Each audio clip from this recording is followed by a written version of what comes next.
doctor, con el rabino Fischel Slagen, justamente porque él es un experto en temas de bioética, en temas de ley judía, de la halajá, y bueno, queríamos saber un poco, comprender un poco qué opina, qué dice, cuál es la jurisprudencia sobre el tema trasplantes, que por supuesto no existían en tiempos bíblicos, eh, para la ley judía. ¿Cómo estás? Dani Salzman te saluda.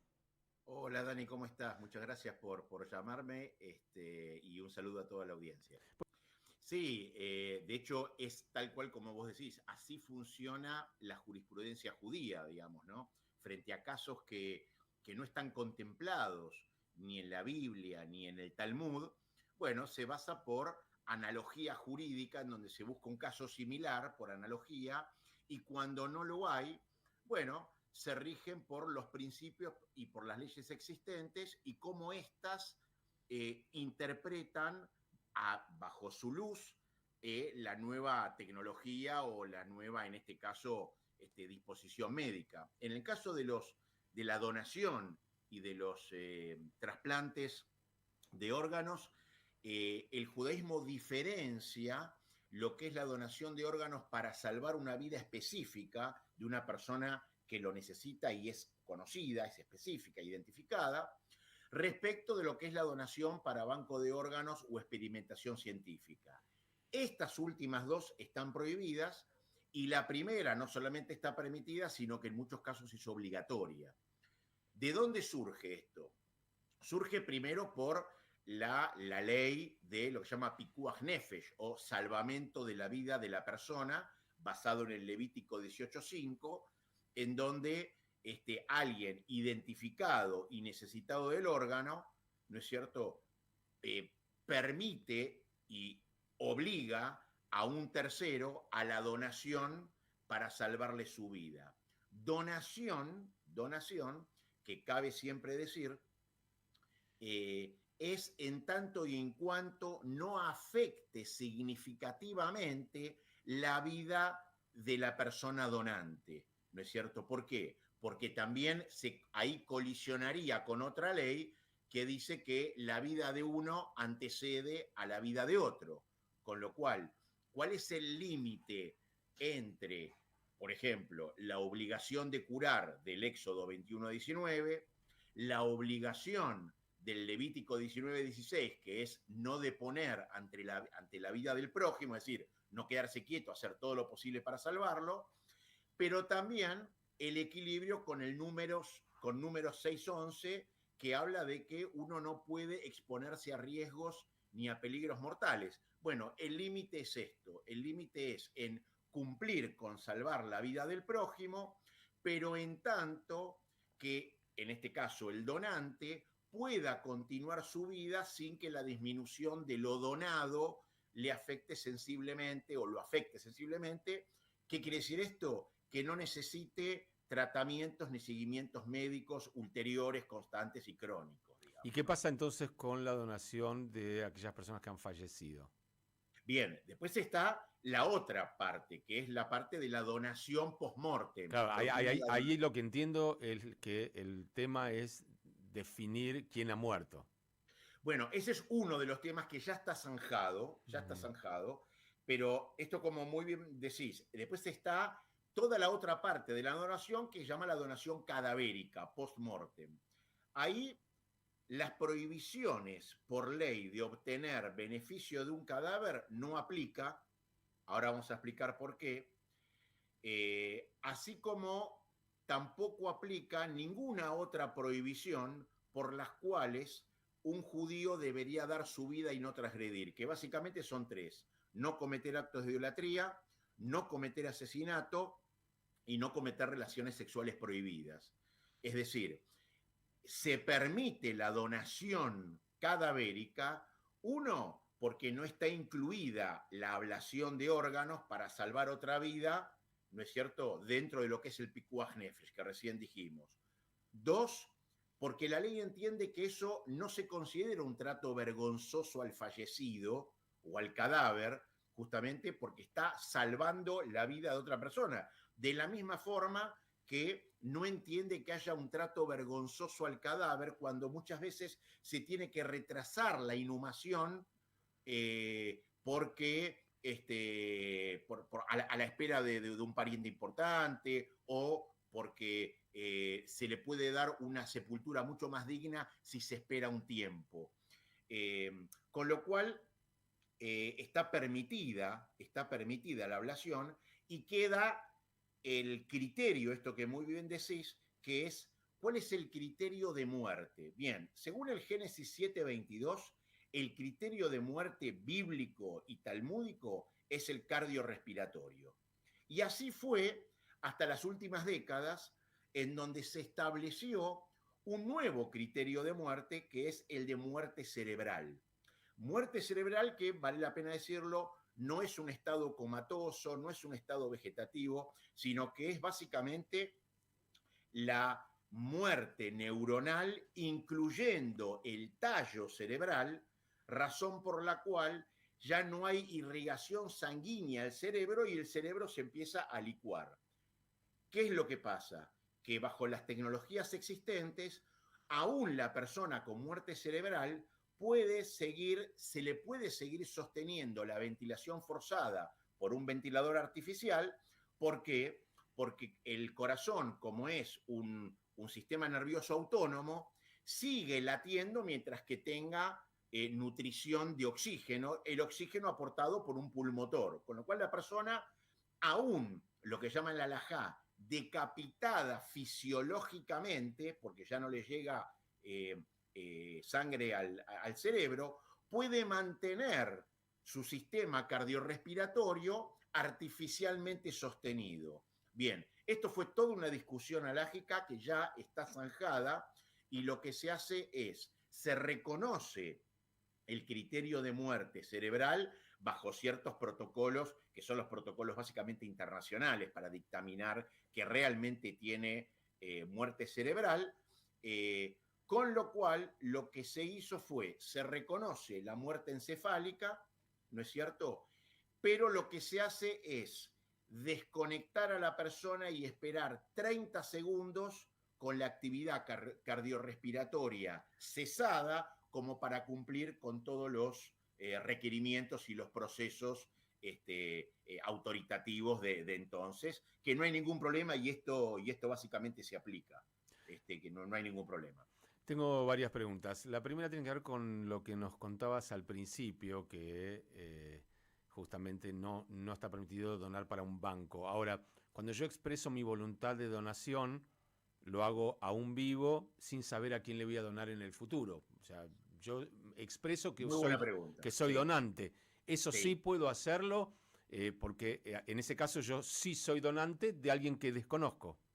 Bueno, la pregunta que vos estás haciendo fue motivo de una presentación que yo hice en el 2019 para justamente en pos de que haya muchos más donantes, porque siempre la oferta de donantes es muy inferior a la demanda.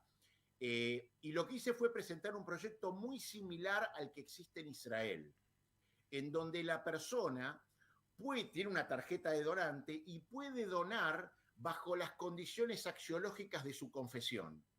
Por ejemplo, en Israel la tarjeta dice donante regular, donante halágico.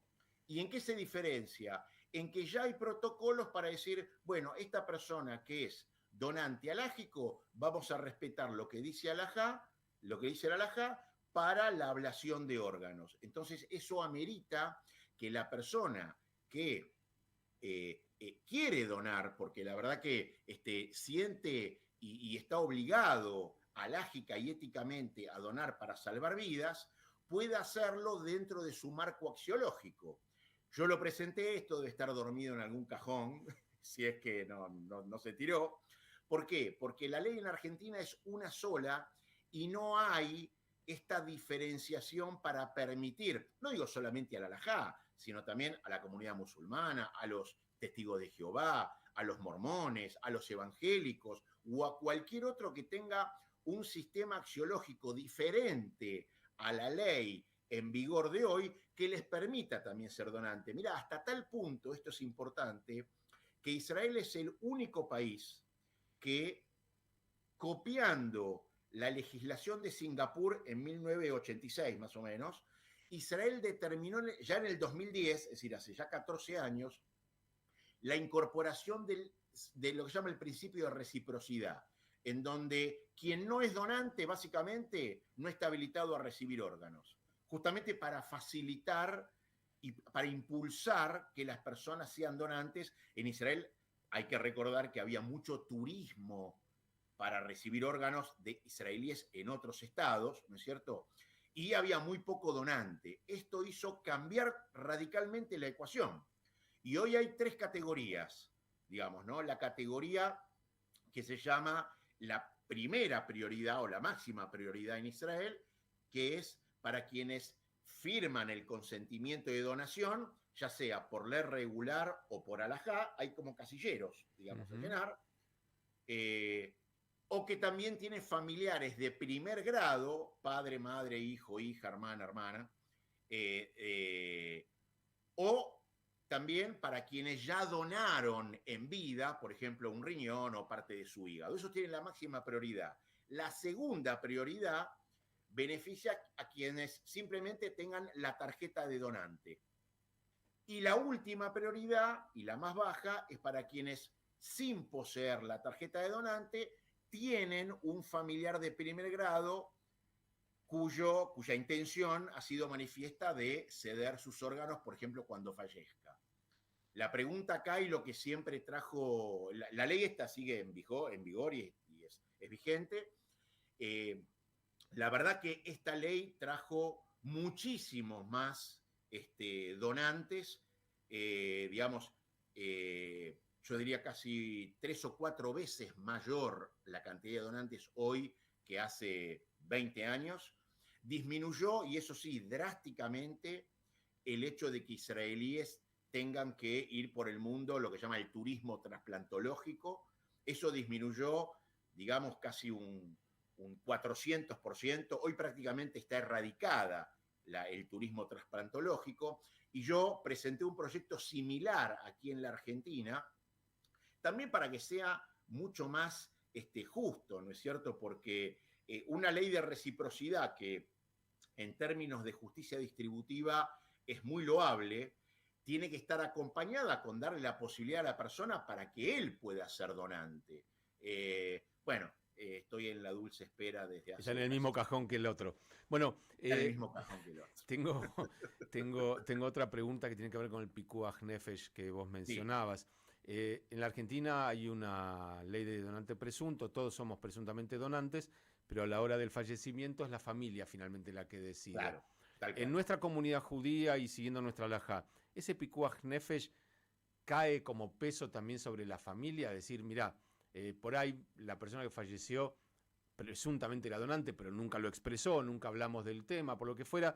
O sea, yo tengo esa obligación de salvar otra vida usando el cuerpo de alguien que presuntamente era donante, pero no lo sé.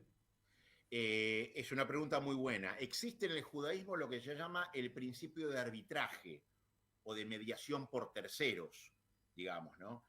Y la pregunta tiene una bilateralidad. ¿Qué pasa si la persona como presunto donante, por ahí no estaba en sus capacidades? A mí me ha tocado casos de lidiar con el Incucay cuando la persona no estaba en capacidad de decidir, nunca había decidido, se considera presunto donante, pero pertenece a una familia observante, en donde el criterio que indica la ley no es el alágico. Bueno, yo ahí he hecho innumerables trámites para salvar esta situación, diciendo que, por ejemplo, cosa que es verdad, que la persona no estaba capacitada para mostrar su voluntad y que el familiar se opone, y en este sentido la ley respeta eso, y viceversa también lo respeta. Desgraciadamente en Argentina todavía, como dije antes, no hay una ley que pueda respetar los marcos axiológicos, pero sí, en la halajá existe el principio de arbitraje, de mediación por terceros, en donde si la condición halágica se da, el pariente de primer grado y que es muy conocido por el paciente, puede determinar, de acuerdo siempre dentro del marco del alajá, por el paciente. De hecho, ya hay, una de las tantas cosas que también propuse dentro de ese proyecto, formularios específicos para llenar y para que la persona, habiendo o no determinado su voluntad, que pueda llamarse a la autoridad correspondiente y para que él pueda determinar dentro del alajá la voluntad también de los familiares, ¿no es cierto? Claro que sí. Sí, Claro. hay que contarle a la gente que tampoco hay tanto tiempo desde el fallecimiento de una persona para hacer muchos trámites ni legales ni alágicos, porque la decisión que tienen que tomar los médicos para hacer la ablación tiene un tiempo. Esto es muy rápido, es Claro. muy rápido, es muy rápido, por eso el protocolo, la ventaja que tiene es que ya queda estandarizado y no hay mucho para pensar, directamente el médico ya tiene el protocolo, sabe si llamar o no al INCUCAI y ya, digamos. El protocolo tiene esa función de no ponerse a pensar y a decidir en el momento, sino que ya queda establecido. Esta era parte también de una ley que presentábamos con el senador Ricardo Antonio Guerra, que fue el senador que lo reemplazó a Menem en su momento, hoy ya no es más senador, que era parte de una ley que se llama proyecto de ley proyecto de ley de autoprotección y poderes preventivos, que lo que hacía era, lo que hace es extender la reglamentación de las directivas anticipadas amparadas por la Constitución a cuestiones no solamente de salud, sino también patrimoniales y no patrimoniales. Bueno, otro proyecto más que, habiendo tenido aprobación en comisión, todavía está en el sueño de los justos en el Senado de la Nación. Te voy a hacer un par de preguntas que no son directamente sobre trasplantes, pero que probablemente sean temas que ya se están discutiendo. Uno es el del diseño de órganos o las células madre, y la otra el tema de trasplantes de órganos de animales que no sean humanos. ¿Qué pasa con el tema del judaísmo en esos dos casos? Bien, vamos de lo último a lo primero, respecto de lo que llama el xenotrasplante, que es cuando se trasplantan órganos de animales no humanos a humanos, no hay ningún tipo de problema. Vamos a poner el caso polar, ¿no? Y que se usa, válvulas cardíacas de cerdos, ¿no es cierto? No hay ningún problema, porque lo que está prohibido es ingerir el cerdo, ¿no es cierto? Ahí no hay ningún problema. Mucho menos con órganos de diseño por máquinas 3D, ¿no? De hecho, y de hecho se están haciendo, que sería muy parecido a lo que es un marcapaso. Ahí lo único que dice el alajá es que hay que ver si ese marcapaso, en el caso de que, o ese órgano, en caso de que tenga partes removibles, cuando el paciente fallezca, si se lo puede extraer para reutilizarlo en otro. Ahí hay una pequeña discusión, pero que hace 2 años ya quedó salvada, en donde si el instrumento está preparado para ser removible y el instrumento no, o el aparato biotecnológico no fue comprado como propiedad del difunto, entonces se lo puede remover una vez que fallezca, para ser utilizado en otro, ¿no es cierto? ¿Y no podría la familia, como en el caso de un órgano, decidir donar ese aparato, aunque no haya sido comprado, aunque sí haya sido comprado? Si es comprado, entonces la familia, por supuesto, puede decidir. Si no es comprado, quiere decir que ese aparato no le pertenece al difunto, le pertenece a un tercero, con lo cual la familia no puede tener injerencia en eso, claro. Una verdad de perogrullo, pero se entiende que todos este tipo de aparatologías no interfieren con por ejemplo, el respeto por el Shabbat, ni mucho menos, aun cuando sean eléctricos, aun cuando haya que manipular algún tipo de botonera. No, para nada. Lo Para mismo que nada. estar internado y que haya aparatología. Por la misma razón que abarca lo que es el Pikuach Nefesh. Pikuach Nefesh doje Shabbat. ¿Qué quiere decir? Para salvar a una persona, se pospone todas las leyes, incluidas las del Shabbat, salvo 3, que es asesinato, relaciones sexuales prohibidas e idolatría, que son las únicas 3, son los únicos 3 preceptos que son intransgredible aun cuando yo tenga que dar la vida por ellos. Claro. Ese concepto de Pikuach Nefesh rige para la persona que está sufriéndolo y para aquellos que puedan ayudarlo a no sufrir. Digo, por ejemplo, viene una persona observante en Shabbat, me golpea la puerta y me dice, yo no tengo auto, no tengo cómo llegar a un hospital. ¿Me llevas a un hospital porque mi hijo o yo o mi mujer nos sentimos mal? Esa persona que maneja está involucrada en ese mismo concepto del salvar la vida. Este concepto de Pikuach Nefesh deviene de toda persona que resulte necesaria para salvarle la vida a la persona en riesgo, involucrando a la propia persona en riesgo. Claro, ahora, por ejemplo, si viene una persona, este caso que vos decías, viene una persona, te toca la puerta, te dice, mira, no tengo plata, no tengo auto, no tengo cómo llegar al sanatorio y tengo este problema. En Israel, en Shabbat, por ejemplo, no hay taxis en Shabbat, no sé qué hacer. No hay nada. Sí. Entonces, vos obviamente vas a agarrar el auto, la vas a llevar al hospital. El tema es, listo, ya está, la dejás en el hospital. ¿Y cómo vuelvo? Tengo que volver a mi casa. Lógico. Bueno, ahí quedate en el hospital hasta que termina Shabbat o dejá el auto y volvete. Y volver de otra manera. Claro, es muy interesante. Es muy interesante. Es 2G, es decir, pospone lo necesario para salvar la vida. Obviamente todo esto dentro de un parámetro racional, ¿no es cierto? Se entiende. Bueno, también habrá médicos que son observantes y por ahí les toca hacer una guardia o tener que hacer una intervención. Sí, claro. Y bueno, para eso están y son fundamentales. Y son en necesarios. su momento ahora ya no se usa más, pero en su momento cuando se usaban los beepers. Sonaba, tenía que estar conectado. El médico usaba los beepers. Hoy todo lo que es la organización Atzalá, igual, hay guardias, hay todo, por supuesto. Sí, se da en Israel lamentablemente ahora y tantas veces, tenés, pensando en los trasplantes, ¿no? Fallece un soldado que es un chico joven y sano. Hasta hace un minuto era una persona sana y joven. Y de repente se puede decidir un trasplante a partir de ese momento y bueno. Si ese trasplante le salva la vida. Por eso digo, y es Shabbat. Si bien el Shabbat es algo muy grave, digamos, ahí el riesgo de vida lo pospone. Digo, no lo cancela, lo pospone, claro. Bien, bueno, Fischel, la verdad ha sido un gusto poder charlar sobre esto. Me quedé con la idea de la reciprocidad. Sería fantástico que en la Argentina eso existiera, porque decidiría a muchas personas a expresar su voluntad de donar, y porque aparte tiene la lógica de, si vos no lo harías por otro, ¿por qué otro tendría que hacerlo por vos, habiendo tanta gente en una lista de espera?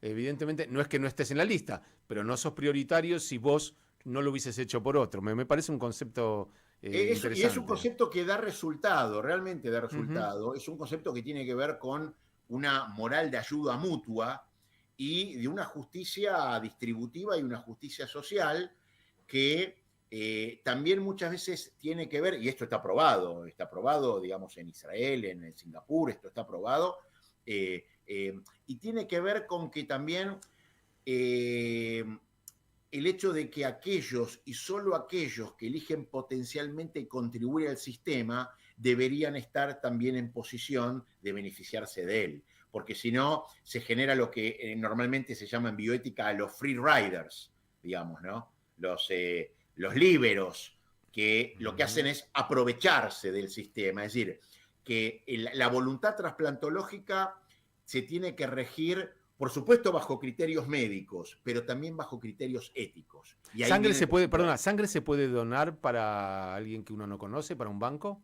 Sangre y tejido sí, son las únicas dos variables. Bueno, el tejido es un órgano, piel, digamos, sí, ¿no? Que se puede donar para banco de órganos. Sangre, sí, me vino el recuerdo, por Israel justamente es muy común que cada tanto llegue el camioncito y toda la escuela, toda la unidad de combate o toda la fábrica va y dona para un banco. Sí. Sangre y tejidos se puede donar a bancos de órganos, sí, tal cual. Perfecto. Fischel, muchísimas gracias. El doctor Fischel Slagen es un experto en temas de bioética, de halajá, y bueno, nos da mucho gusto que pueda ayudarnos a entender. Te mandamos un abrazo. Un abrazo muy grande, gracias. El doctor Fischel Slagen. Nosotros casi que nos vamos, pero esta nota la teníamos con muchas ganas ya desde ayer, porque era el Día Internacional del Trasplante de Órganos. Y bueno, como todo, nuestro pueblo tiene sus leyes y tiene que ir encontrando soluciones a temas que por supuesto en tiempos bíblicos no existían. 12:57.